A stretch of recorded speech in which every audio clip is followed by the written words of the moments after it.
Então, estamos aqui na Halmerod, alguns milhares de anos, nossos ancestrais viveram.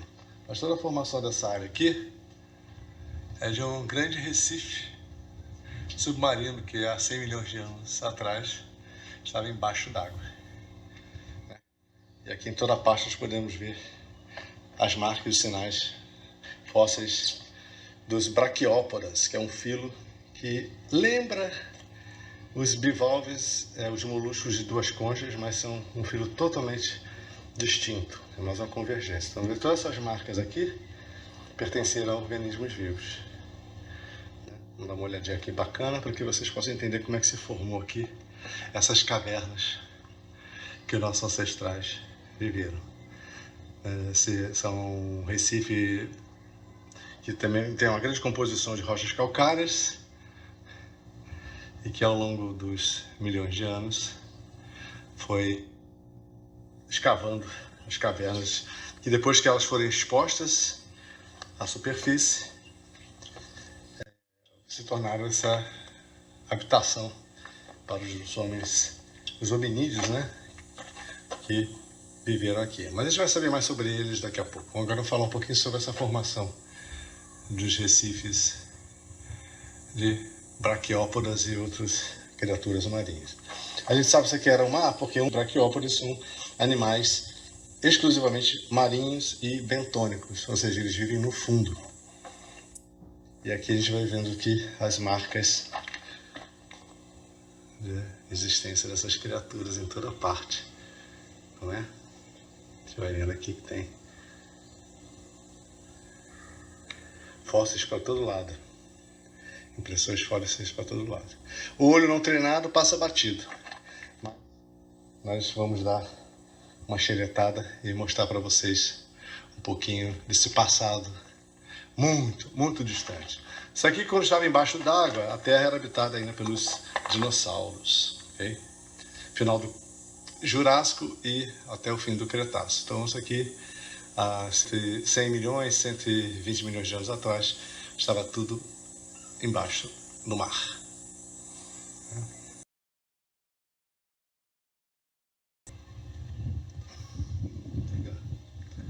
Vamos ver direitinho aqui a marca.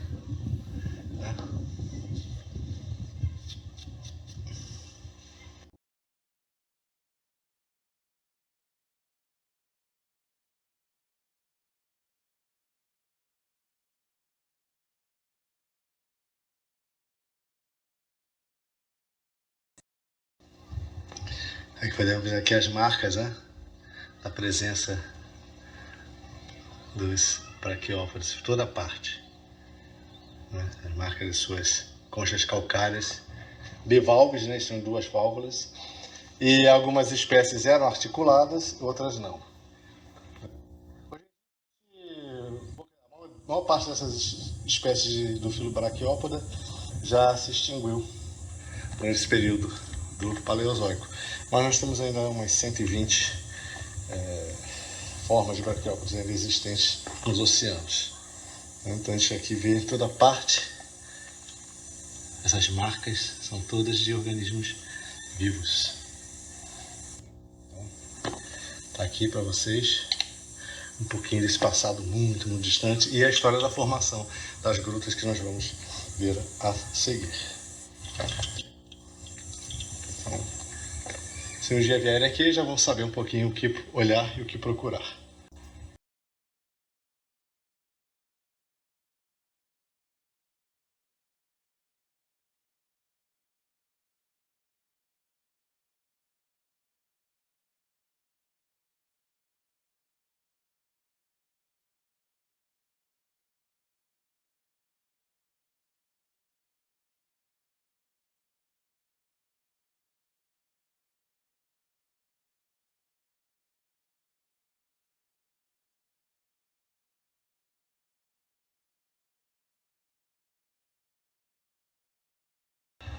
A caverna Wadi, ou Nahal. Várias gerações de hominídeos viveram. Vou entrar aqui na maior delas, que é a caverna El Wad, ou a caverna Nahal, que é a maior de todas, a mais profunda, e que foi habitada consecutivamente por mais de 200 mil anos, incluindo os neandertalenses e a nossa própria espécie, o Homo sapiens, e que sucessivas gerações ocuparam essa região. E no período chamado Epipaleolítico, que vai de 20 mil a 11.500 anos antes de Cristo, nós temos aqui também a cultura natufiana, que foi uma cultura muito importante no desenvolvimento aqui. Nós temos aqui, por exemplo, uma cópia do que foi encontrado aqui de um funeral ritualístico, né? Podemos ver ali, foram encontrados com esses adereços aqui no crânio, cabeça, e todos os indícios pela posição que o corpo foi encontrado de um funeral ritual. É importante esse site porque parece que eles foram os primeiros a fazerem assentamentos mais estáveis de natureza agrícola. Claro, uma agricultura de roçado, mas que foi a base do conhecimento do domínio e da domesticação das plantas nesse período, até o surgimento da civilização agrícola alguns milhares de anos depois.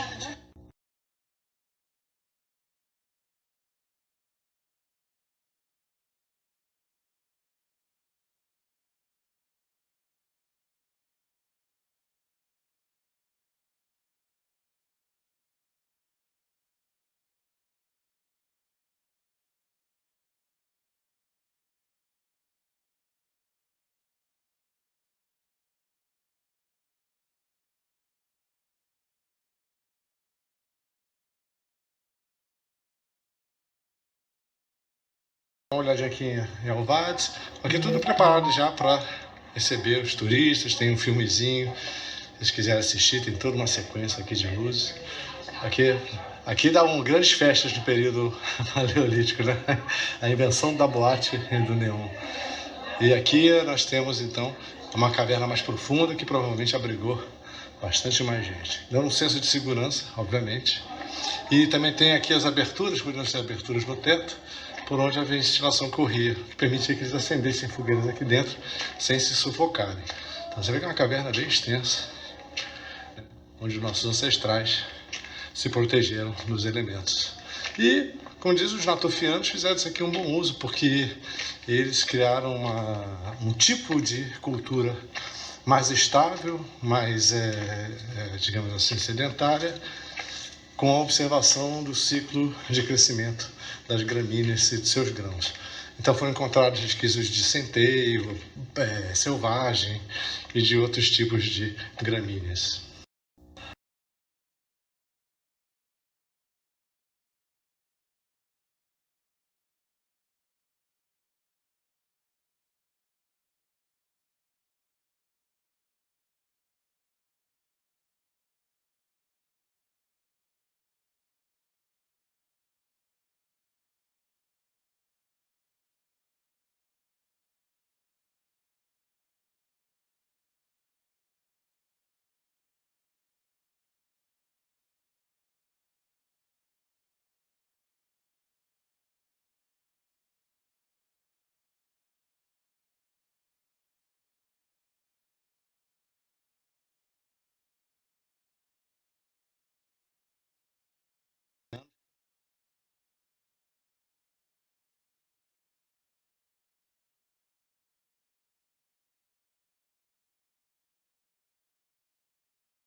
Aqui nós temos aqui como algumas réplicas que o pessoal aqui do parque fez. A caverna Gamal ou Jamal, a caverna do Camilo, onde nós mostramos aqui como é que era mais ou menos a vida dos nossos ancestrais.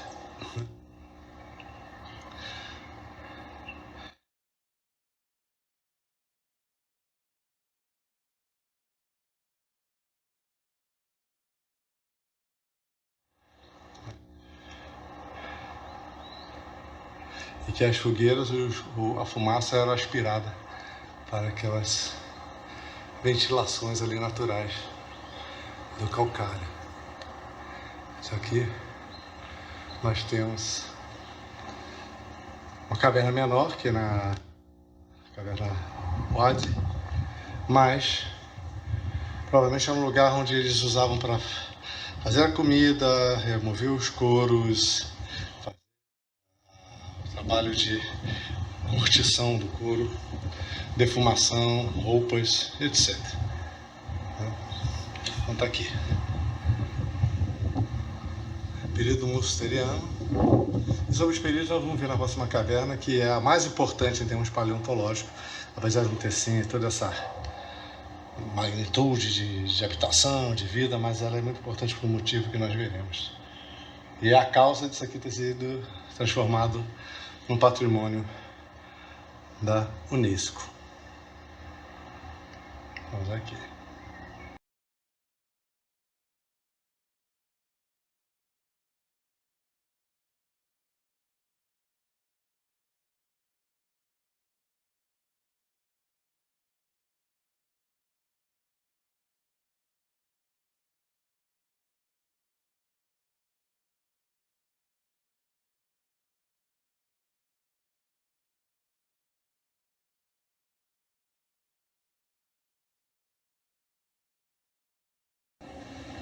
Aí temos um agamídeo, ó. Um lagarto típico aqui dessa região. Daqui do centro até a Galileia, eles estão por toda parte.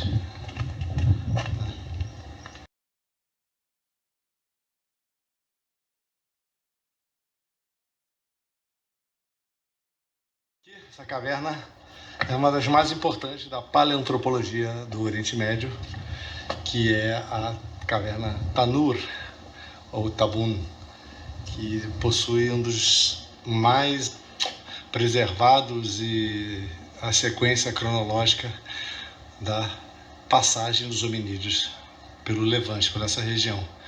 É uma passagem tanto do Homo heidelbergensis como do neanderthalensis e a nossa própria espécie, o Homo sapiens, que durante o período de mais de 500 milhões de anos tem formado estas camadas estratigráficas. E aqui temos os períodos aqueliano, mugarano e o mosteriano, que são relacionados às tecnologias da pedra, né? O tipo de técnicas que eram utilizadas para fazer os diversos tipos de artefatos. Né? Temos ali mais ou menos o material que foi usado na época da escavação, aqui pela doutora paleoantropologista Dorothy Garrod, né? A primeira mulher que conseguiu as cadeiras na Universidade de Cambridge e também de Oxford. Foi então na década de 20 e 30, ela foi indicada a fazer as escavações aqui. E curioso que ela praticamente contratou mulheres para fazer. E foi aqui, nesta área, onde está aquele ser vermelhinho, que foi encontrado o Neandertal, né, por uma das mulheres contratadas para escavar aqui. Então aqui é um lugar muito importante. E notar que a Dorothy Garrod foi também aquela que não apenas descobriu a cultura natufiana, mais ao norte, mas também deu o nome de Natufia. É uma figura não tão conhecida e muito importante. Uma mulher muito à frente do seu tempo, corajosa, determinada e um cabeção. Tem o livro dela que é o Stone Age in the Middle East, que é um clássico. É claro que essas cronologias da época têm sido mais aperfeiçoadas, as técnicas de datação são muito mais aperfeiçoadas hoje do que eram na época.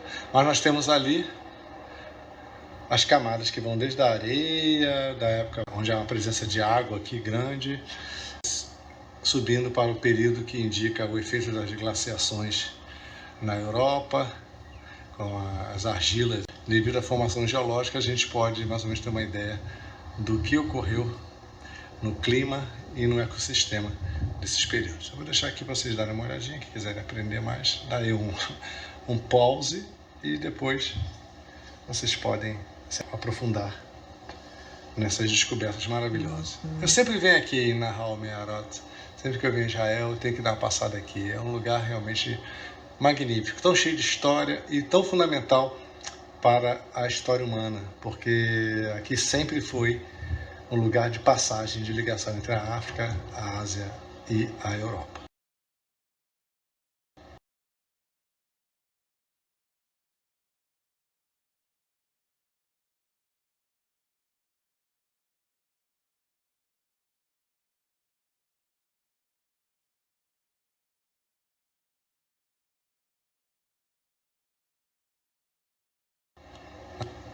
E apreciado, e que se vierem a Israel um dia, não deixe de visitar.